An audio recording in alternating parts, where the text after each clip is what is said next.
These past couple of weeks in my downtime, I've been following a YouTube channel of Enes Ilmazar, a Los Angeles real estate agent. Each week, Enes posts a video of himself and his trusty cameraman Mikey as they give us a video tour of some multi-million-dollar homes for sale around Hollywood. Now, I have no desire to live in Hollywood, and I'm in no position to purchase a $15 million Hollywood home. But Enes is so likable and knowledgeable that his videos are as addictive as potato chips. Enes and Mikey have an easygoing rapport, and they clearly love highlighting the architectural details and the cool features of each of the homes. Notice how these bathroom tiles are laid out in a herringbone pattern. Look how these windows flood the room with natural lighting. Enes is an enthusiastic and natural salesman, and following him as he gives the video tours, he makes it easy to imagine yourself at home in these fantasy houses. In today's gospel lesson, Jesus is not easygoing, nor has he put on a salesman's charm to sell us a fantasy. Jesus speaks candidly, brutally to Peter, to his disciples, and to us about what will be happening to him in the days to come, and what will be happening to the disciples and to us as we follow him. Jesus says that in the days to come, he will suffer and he will be killed. Holy Week and Good Friday are just ahead for Jesus. Peter objects to this. God forbid that this should happen to you. And Jesus objects to Peter's objection. Get behind me, Satan, he tells Peter. You are a stumbling block. Last week, Jesus called Peter the rock of the church. Now, Peter is a satanic stumbling rock. And if that weren't hard enough, Jesus turns to the disciples and tears down any fantasy house they might have been living in about being a disciple. Jesus says, if any want to be my followers, to be my disciples, let them deny themselves, take up the cross, and lose their lives. I have to say, deny yourself, take up the cross, and lose your life isn't the most inviting sales pitch I've ever heard. Turns out, that's very good news for us. Jesus isn't actually trying to sell us anything. He's not interested in creating a fantasy faith. Jesus wants us to understand the actual cost of following him and being his disciple. Deny yourself. Take up the cross. Lose your life. That's hard to hear at first, but that's not all that Jesus says either about himself or about us disciples. When Jesus says he will suffer and he will die, he also says that he will be raised on the third day. Following his suffering and his death, there will be resurrection for him. And when Jesus says to us, deny yourself, take up the cross, and lose our lives, he also says that those of us who do lose our lives for his sake will find them again. And those of us who stand with Jesus now will also see the Son of Man and the kingdom of heaven. Deny yourself. Take up the cross. Lose your life. Let's look at what that means for us today and what that doesn't mean for us today. What that doesn't mean. Joanna Harder, a Mennonite pastor, writes, deny yourself, take up your cross, lose your life does not mean considering ourselves worthless. It does not mean letting other people abuse us, or that it's okay for other people to inflict pain on us. If we are abusing ourselves or being abused by someone else, we need to hear that God does not want us to be in that situation. Deny yourself. Take up your cross. Lose your life. What does that mean? I wrestle with those words every time I read them because I have a really good life now. I have a beloved and loving family. I have meaningful and respectable work that fulfills me. I don't have a $15 million Hollywood home, but I have the perfect house for my family in a community that I love being a part of. Many of us today have great lives.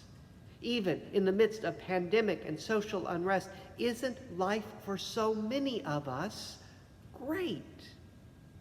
I really don't want to lose any of that.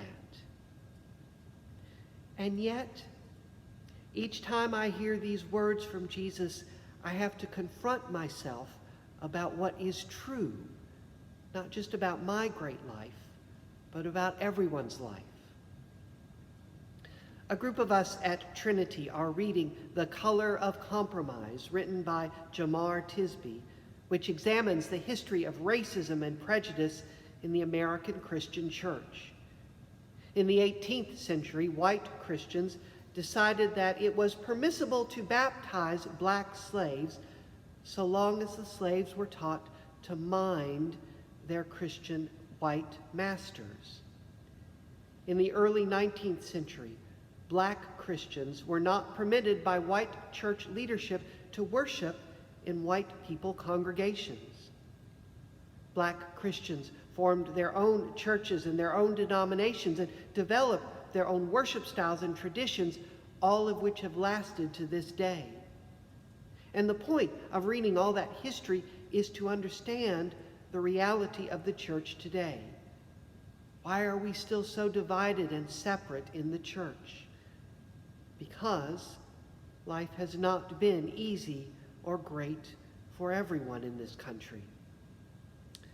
Because racism and prejudice and division still exist in our churches and in our communities and in our country today.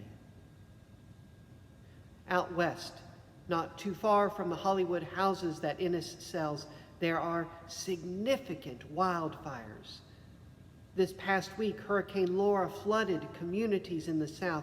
COVID-19 is hanging around longer than we had thought. Americans these past few months have seen more and more floods and fires and diseases in our own lives, in our own souls, and in the lives and the souls of those around us. Prejudice and pain and poverty are realities in the lives of too many of us and too many of our neighbors. Deny yourselves. Take up the cross. Lose your life. Hear the good news. Jesus invites us to deny ourselves the fantasy that just because life is good for me and mine means that we can discredit and discount the pain and poverty of others. Jesus invites us to deny ourselves the fantasy that the world's problems are not my problems. None of that has anything to do with me.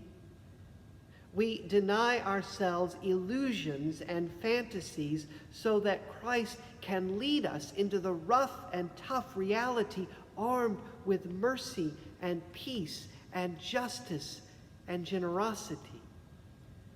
Jesus invites us to lose our lives when our lives have been built around ego and status and indulgence.